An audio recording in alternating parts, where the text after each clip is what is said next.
Not Quite Right features discussions that are unfiltered and uncensored and may include themes that are inappropriate for younger listeners. Also, I swear a lot.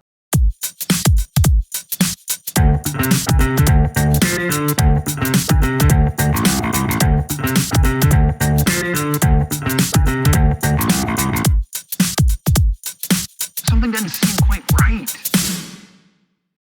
Welcome to Not Quite Right. My name's Ed. And I'm Amanda. This is the third of our Daredevils for the October round of the Not Quite Right prize. Indeed. And Daredevils are the people who have volunteered for the privilege of having their stories read and being roasted on the podcast. Is that what you think this Daredevil was hoping to achieve? I feel like there's a bit of a different kind of motivation going on here. I was going to say this is a slightly different tone to this Daredevil because we're in the position of strict teacher and Holly Sadowski, who's the subject of this episode, is in the role of naughty student, basically. Totally. So Holly's done a Daredevil before. So this is her second one. She's come back for more. She loves it. Yeah, she really does. We did call her Holly Sadowski before, and this is the Sado part, I feel, is coming into play this time. So as a reminder, the October 2024 round of the Not Quite Right prize had 3 prompts. The word prompt was palm, the action prompt was telling a lie, and the anti-prompt was head hopping. So Holly's story is called Talking Heads, The Tale of Johnson & Johnson, and we did give a sneak preview of this story in the shortlist episode. Listeners may remember Holly Cynthia Sadowski from her Daredevil in the previous round, which was for a story called Who Do I Have to Speak to About a Redo on the Prophecy, which was about a fairy looking for information about her future and about the return, I suppose, of her lover. And I don't know, I feel like Holly loved it. She really loved the pain of that, but I think deep down it must have hurt her. Like on a cellular level, because she's come in guns blazing, like looking for revenge, basically, and wanting to make us feel just as uncomfortable as she did. Yeah. And I think she's going to achieve that goal, honestly. So, good for you. Yeah, I mean, I feel uncomfortable and I'm going to feel more uncomfortable in a second as I read out Holly's story. Yes, I'm so glad that it's you and not me. And we'll break with tradition a little bit here and play Holly's voice message before the story just to ease you guys into this story and set the context a little bit. Hi, this is Holly Sadowski from Kansas, author of Talking Heads, The Tale of Johnson & Johnson. Like many of the contestants, I found the anti-prompt of head hopping to be harder than I anticipated.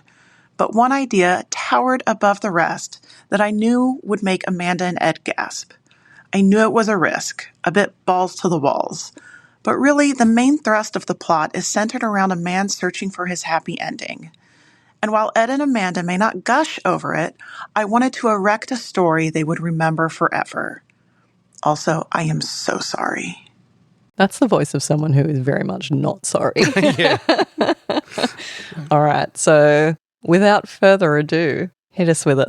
Okay, so here is the most awkward reading that I've ever had to do. It's Talking Heads, The Tale of Johnson & Johnson by Holly Sadowski.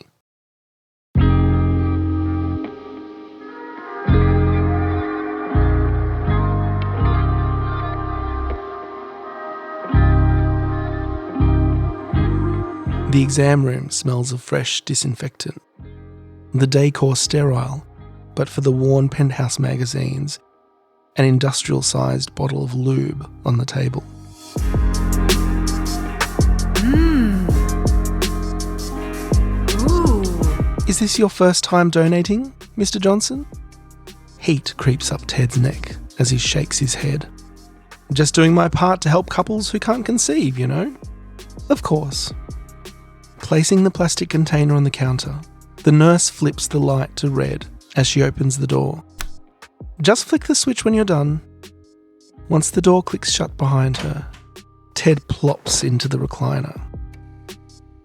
He flips through a magazine with disinterest before tossing it aside. Leaning back, he closes his eyes and is met with Mandy's dimpled smile. Her chestnut locks brushing the top of her perky breasts in her low-cut top. Ted fumbles with his pants, pumping a generous amount of lube into his palm. He strokes his cock.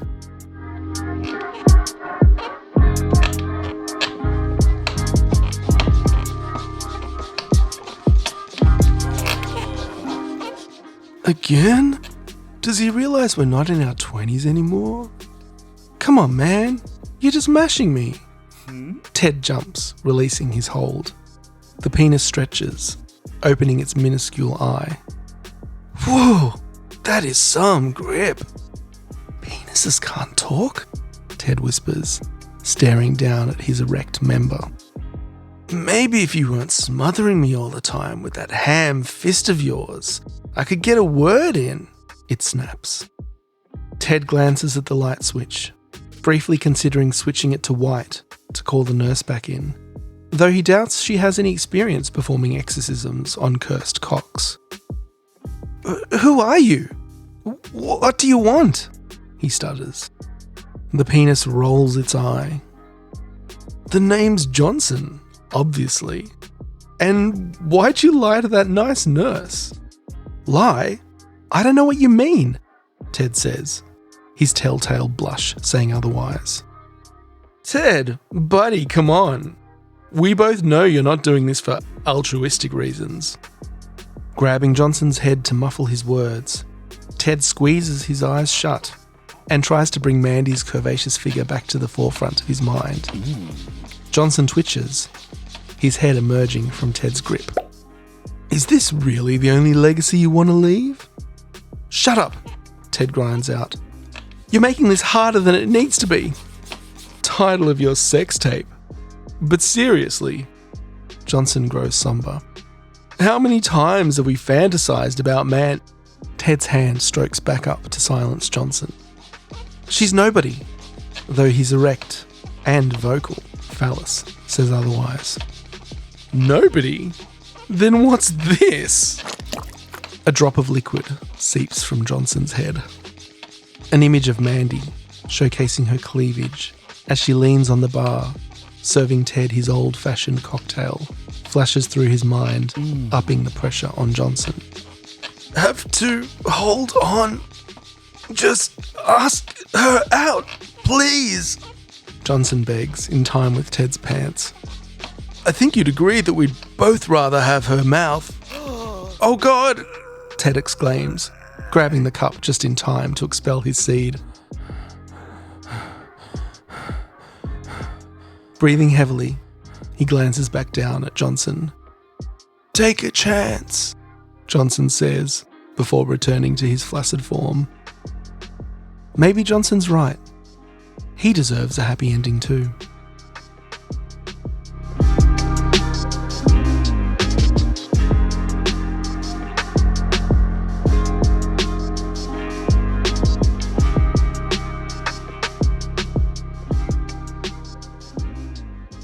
The records show that Amanda did the sign of the cross. All right, so how do we want to come at this?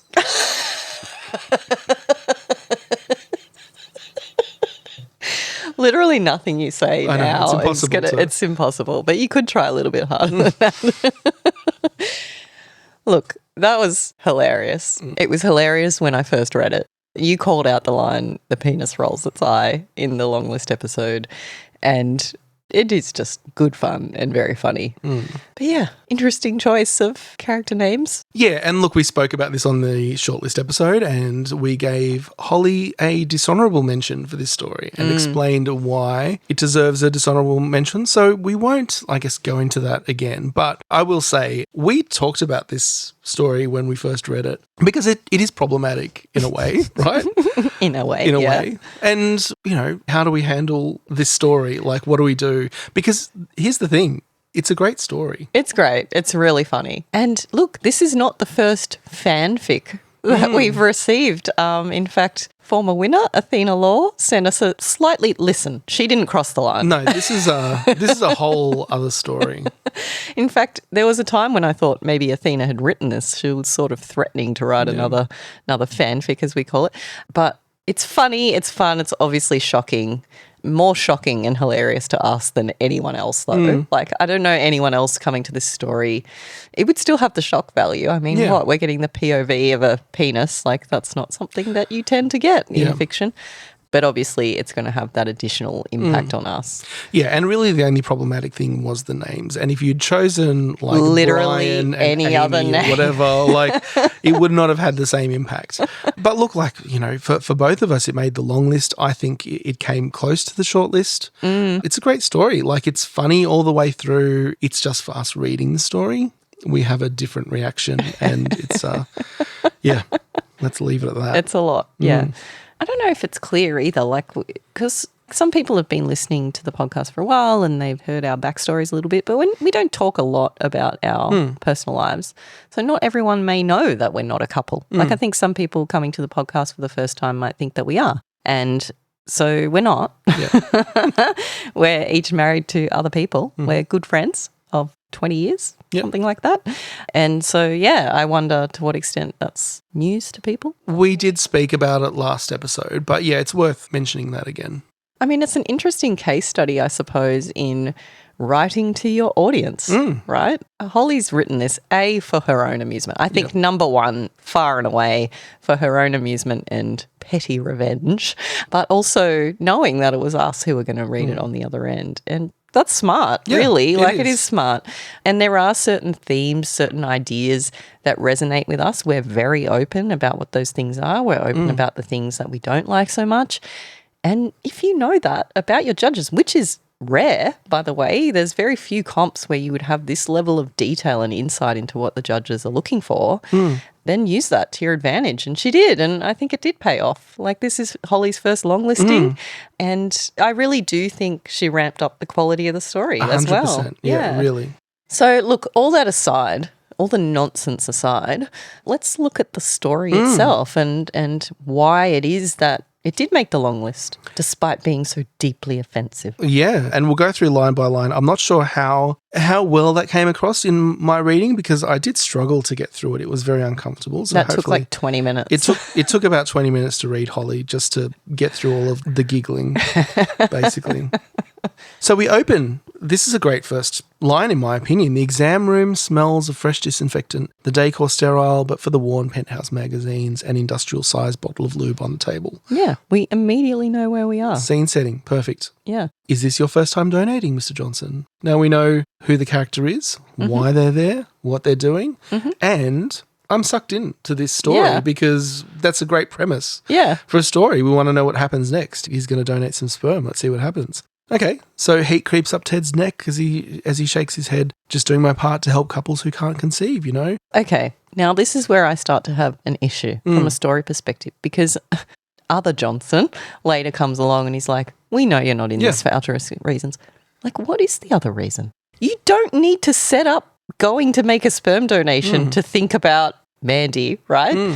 You don't need to do that. What is his motivation for being there? I think that's a missing link there. Literally, what other motivation is there?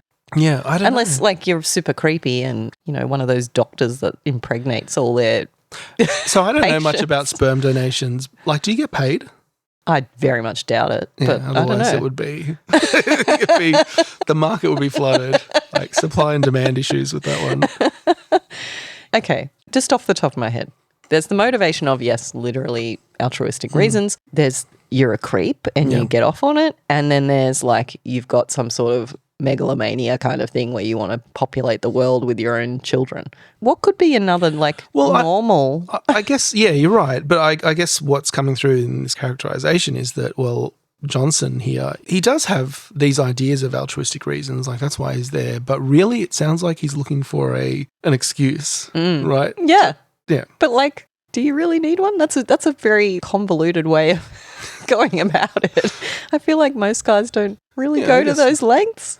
I guess so. We don't know the layers of repression that he's going through at the moment. He's like, I can't think about her, and anyway, I better go and donate some sperm, and here I am thinking about her again. Like, I think that's the character, right? Oh, look, we're totally overthinking it. But look, anyway, this is all a premise for the antics that ensue. Exactly. So we'll let that lie. All right, so the nurse places the plastic container on the counter.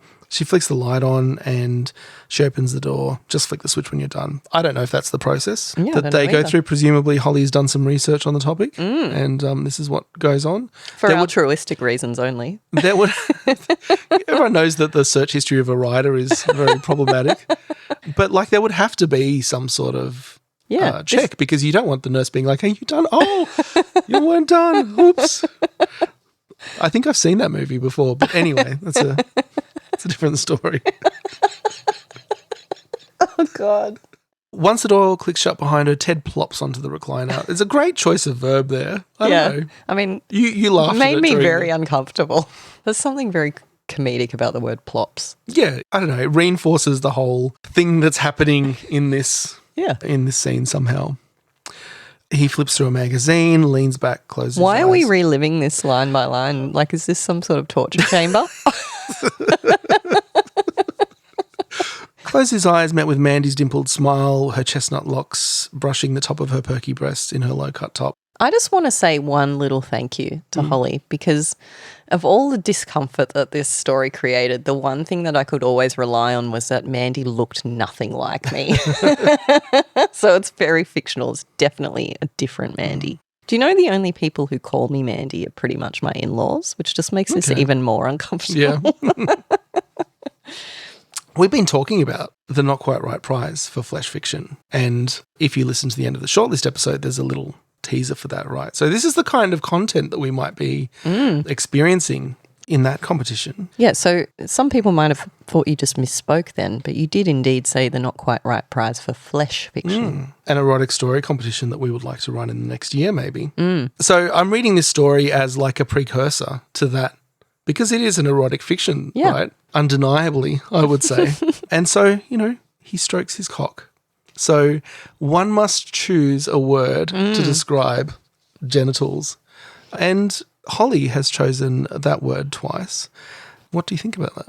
I think that is an interesting question because people have different cringe levels on this stuff, right? And if we're talking erotic fiction, there are some words that will just kill the mood, basically, because they're too silly or they're too ridiculous. And I always think of that scene from 10 Things I Hate About You with the principal of the school who's writing her own erotic fiction or whatever, and she's trying to find the right word and she decides on bratwurst, I think it was. Oh, right, yeah. And that's what's hilarious sometimes about erotic fiction, that it just gets a bit silly because people are so uncomfortable that they just can't quite be direct about it. Yeah, it gets too euphemistic. Yeah, and to the point of being ridiculous. So I think the more direct approach is probably the better approach most of the time. I agree. And Holly's very direct here and there's no mistaking what she's talking about. All right, so I'm not going to go through every line, but I want to call out a few great lines. Like, okay, so we've mentioned the penis rolling its eyes, and that's a great visual, right? That's like, it's a visual that doesn't make sense, but it kind of makes sense, Makes Chuck Tingle sense, yeah. And then just the penis stretches, opening its minuscule eye. I imagine like a cat, how a cat stretches out. And that's a whole other euphemism. But, it's that kind of visual that is interesting but also doesn't make sense, but it's fun. I like these touches, so to speak. Okay, now we've talked in other stories about how sometimes when there's just a conversation, that's all you're sort of getting and you're not really in a time and place and these words are just being spoken in this void kind of thing. What I think Holly's done really well here is bring action into the scene as well. We've got Ted muffling the words of Johnson and they're interacting with each other physically. We're in the physical space. And I think that's really important because I think it keeps that action grounded in the scene. And as silly as this story is, that's what keeps it vibrant, I think. Because if it was just the conversation between them, I think it would lack. Like you're talking about visuals and being able to visualize things and so on. I think without that action, it makes it a lot harder to visualize things. You're just hearing them. And it's a different experience. No, there's definitely a lot of action here. And like Holly leans into just, I guess, the uncomfortableness of the whole thing. Discomfort, you might say. And even just like, okay, there's liquids flying around and everyone is feeling weird about it and she's really going all out on this. Do you know what I think's really interesting though in this story and in other ridiculous stories that we've received? It's done in such a way that you just accept it. Like the penis starts talking and Ted's reacting like, penises can't talk. And then he just immediately accepts it. We accept it and we move on. And I think you absolutely need to do that when you've only got 500 words. But you can do that. Like this is fiction. The reader wants to go on that journey. They're not necessarily sitting there nitpicking like, oh, well, that wouldn't really happen. We know it doesn't happen. It's fiction. And we get to imagine silly things happening in fiction that can't happen in real life. But there is a delicate balance there sometimes of like taking readers along with you on the journey or making them sort of react in a way that's like, oh, this is stupid or, oh, that could never be realistic. Yeah. And I think Holly does that well. It's acknowledged that it's not normal and then we've just accepted it and we move on and that's what's happening in this story. One thing I just noticed reading this story now is that Holly consistently breaks the rule, always use said. Like he stutters, Ted grinds out. You know, she uses these different verbs instead of said. I don't think it really gets in the way. No, I think it's contributing to that vibe that's being created there. Yeah, and again, to that active feel of this story. And the awkwardness too. Like it does feel awkward. If it was just said, it's more matter of fact, it's more straightforward.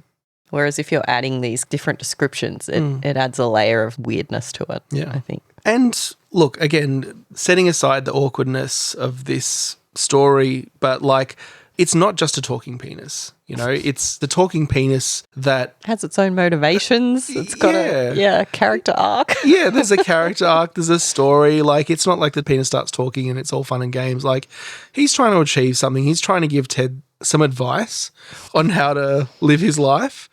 And the ending is like, it's a poignant ending, I guess you would say. The penis in his dying breaths, basically, because he hasn't got long, he says, take a chance, ask her out. And the final line, maybe Johnson's right, he deserves a happy ending too. That's a great, like, little double entendre. So I have so few notes on this story, apart from just the awkwardness of it. Like it's got a great beginning, it's got a great ending. We talk a lot about endings and how, you know, they can make or break a story. This has got it all, really, and it's funny and it's well constructed. I have so few notes. It's well done. So I agree it's really well done and, you know, that's why it made the long list. I think what I would have liked to better understand, like you've talked there about how the penis has like its own sort of character arc and its own motivations. I would have liked to better understand the motivations. I know this sounds really stupid, like we are overanalyzing potentially, but that's what we're here to do. That, okay, he wants his happy ending. He wants Ted to end up with Mandy. Okay, great. But why? What's so good about Mandy? Okay, she's hot apparently. Okay, but is she perfect for Ted? Like we haven't really set up who Ted is because we don't know why he's there. We know that he's thinking about her, but we don't really know like what makes her special or what makes them perfect for each other or any of these things. So we therefore like, how do we barrack for that?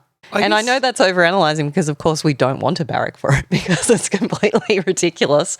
But, you know, from a story perspective, it is in a way quite sweet. Like there is an element of like it's a nice little romantic story in a weird way. But to really pay that off, you need to understand like why them. Well, I guess, look, not to be crass, but reading the subtext of this situation, like Johnson's probably sick of Ted's hand. You know what I mean? And he's looking for... He's also, I believe, keen to hook up with Mandy. Right. No, I get it. I get that part. But why? Like, that's, I mean, okay, I'm overanalyzing. No, but that's not sort of spelled out. Like, he's just like, you should do this because clearly that's what you're fixated on. You should go and do that. Well, it's not really established that he has his own motivation, if you know what I mean. And... like you say, like it's set up like this dying breath at the end. And so we've got all the drama of that, but we don't really have the other side of that scale to really make that a payoff. And same with Ted. Like it's great that he's considering, oh yeah, maybe he needs his happy ending and all that. Like great. But where's the kind of like, okay, yes, we want this to happen at the end. But I don't know, am I making myself clear? Like, yes and no. Like, you know, maybe as a man, this makes more sense to me. Like, I'm like, yeah, I get it. You know, like...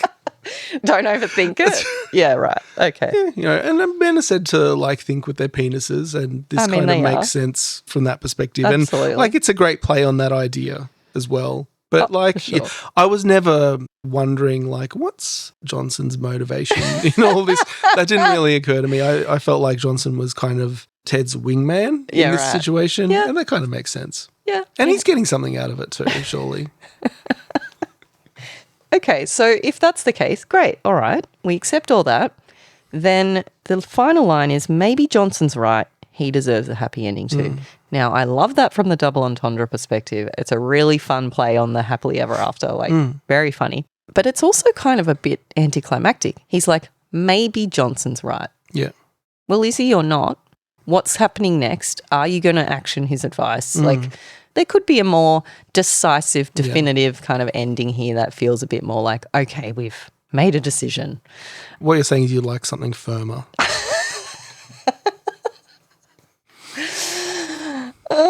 Help. Yeah, I see what you're saying. There could be more of a definitive moment to end on. I've said, it's poignant. Which is a big call. It is. It's kind of a moment of self-reflection, I guess. Like you said, there's that drama of Johnson, with his final breath saying, "I'll take a chance," and him reflecting on that moment. And I guess what carries it really is the double entendre of happy ending. Yeah. But yeah, maybe there's a way to end it that's more satisfying, Look, just another global comment and a positive thing about this story, and one of the things I liked about it was how clear it was. There's no question at any point about sort of what's happening. And I think that's no, we laugh, but that's important. There are other stories where we've got a lot of questions and we end up being a little bit confused. This story made me feel a lot of emotions, but one of them was not confused. You knew what was happening. And I think that's well done. Sometimes we can be tempted to veer too much into that poetic or metaphorical or what have you, when clarity is the other side of that coin, basically. There's two sides of that coin and you need to balance them. And I think there was plenty of clarity. Yeah, so let's talk about the prompts. Head hopping, obviously the anti-prompt nailed it. Yeah. What a great concept here that we have. Two heads. Makes perfect sense. We haven't even talked about the double entendre of Johnson & Johnson being a lube brand or a lotion brand, and it's a great double entendre in the title. In the title. Palm. I've forgotten because it's clearly his hand. Of course. Perfect. And the lie is the lie he tells the nurse that he's there for altruistic reasons. And you called out at the start, maybe that doesn't quite make sense. I guess we can tell that was there for the purposes of the competition. It didn't really need to be there. No. But it was also, you can gloss over that. It was pretty inconspicuous. Yeah, and I think it's only that we look into it in detail that we start to pick apart those little things. I don't think any of that really stood out to me in particular on first reading. I was too busy being shooketh. I mean, this was a great story, and I'm sure Holly was disappointed to find that she wasn't among the shortlisted entries with something that she, worked hard on and was proud of in a twisted, macabre kind of way. But I don't know. I don't know how comfortable I would be ever shortlisting a story like this. Not the erotic fiction part and not the shock value part. All of that's fine. But the part where it's targeted at us specifically, I don't know. I just feel really I can't rate that too highly. It feels very arrogant or something to go, oh, the story about me is the one I picked, Yeah. I don't know that that's probably a winning strategy overall. As much as it absolutely gets my attention, I don't know that it then makes me want to make it win. Well, I don't know. The story that won featured a character called Amanda. Yeah, there's a lot of Amandas. And in fact, Holly's previous story had a Mandy the Moon Fairy. Yeah. It's a very common name, let's be real. And it's of my age. If you're picking a character from the 80s, a woman, it's going to be Amanda, right? And Greg Schmidt's story in the first round, Untitled number 2, that was an accidental Amanda. So it is a common name that you see a lot. But this was very clearly targeted at us. This is a bit different. Yeah. So, look, for transparency, we did have a conversation about this story and whether it could get into the shortlist or whether it should not get into the shortlist. And I think we both agreed on the position of, there are these problems with it from the perspective of who the characters are named after. And we came to the agreement that we would not exclude it from the shortlist on that basis, right? That we wouldn't categorically say, no, this can't be in the shortlist. And actually, when we just tallied up the votes and when we looked at the rankings that we'd given stories, this missed out on the shortlist. Yeah. And that wasn't to say that it wasn't shortlist quality, because I think it is. Like, I think it's... Yeah, it's good. I think the quality really is there for the shortlist for this story. It just was the case that when we looked at the numbers and we looked at the top 6 stories that we had, that wasn't one of the top 6 stories. But looking at this story and reading through it and saying, like, what are my critiques of the story, there are honestly very few critiques that I have of this story to say, how can you elevate it to the level? I will say that the choice of the characters has good and bad points. Like, it's problematic. It caused a stir, let's say. But I also think that if you had renamed the characters something else, that also may or may not have gotten you through. Like, I'm not sure if that was the determining factor. There were other stories in the comp that just made it through, and this one came close. Yeah. So thanks, Holly, for your story. And Thanks heaps. Again, I just want to reiterate, great writing. This is a really good story. And you've come a long way since the previous Daredevil we did. We really don't want to encourage it. Yeah, so well done. But I hope that in future you will use your powers for good rather than evil. I really hope you got it out of your system. But I just want to personally say as well, like, we've had our little online social media beefs and I've really enjoyed it. I think it's good fun and you've got such a great energy about you. You are very funny and I hope that you, like Ed said, use those powers for good rather than evil, but I hope you use them, lean into that. Sure. Like, it's a talent and I'd love to see more of that sense of humour. Like, we saw it last time as well, just really playing with it and honestly, like, giving us fuck off. Just really having fun with flash fiction and giving us something different. Like we talked about earlier in the long list episode, that element of surprise. Like, we absolutely got the element of surprise here.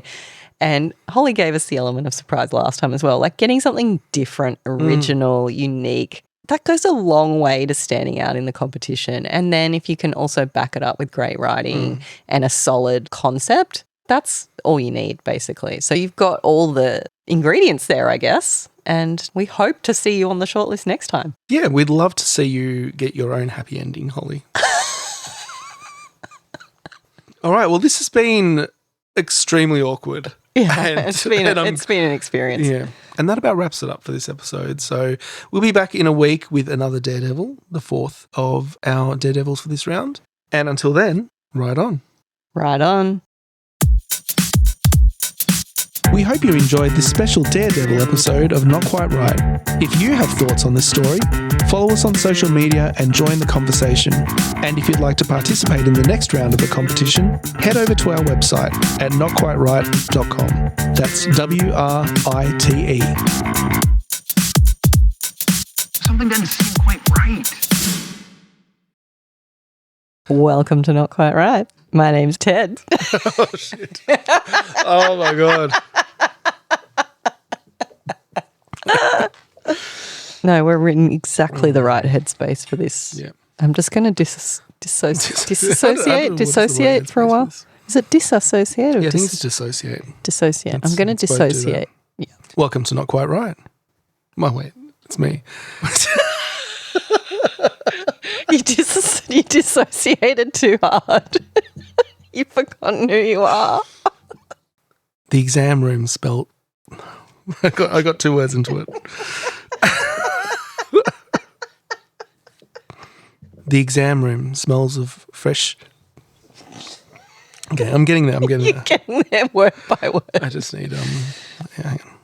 It's going to be all edited together like the exam room. Yeah, I'll just read one word at a time. That's an approach. Okay, I hope you're happy, Holly. Yeah, she is. I just want to congratulate you, Holly, because you really pulled it off. So well done, Holly. You really came through.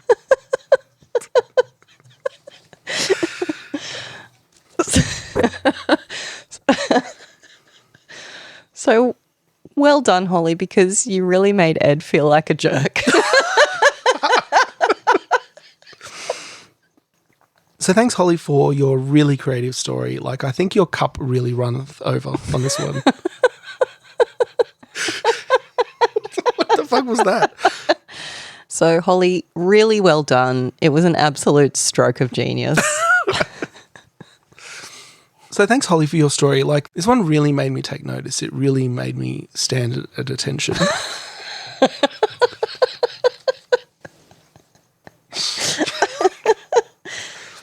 So congratulations, Holly. Great story, but just, don't toot your own horn.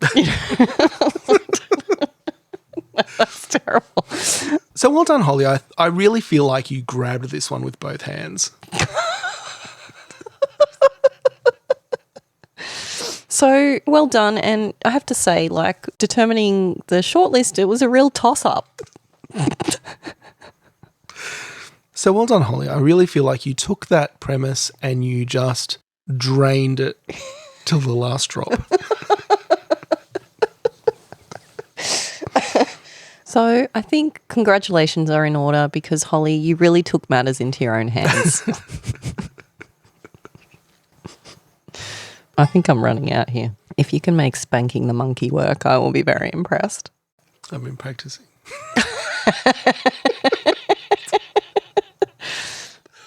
All right, are we out? No, I'm good. I've got another one. Okay, yeah, go on. So, Holly, congratulations because you achieved your goal of triggering a masturbate.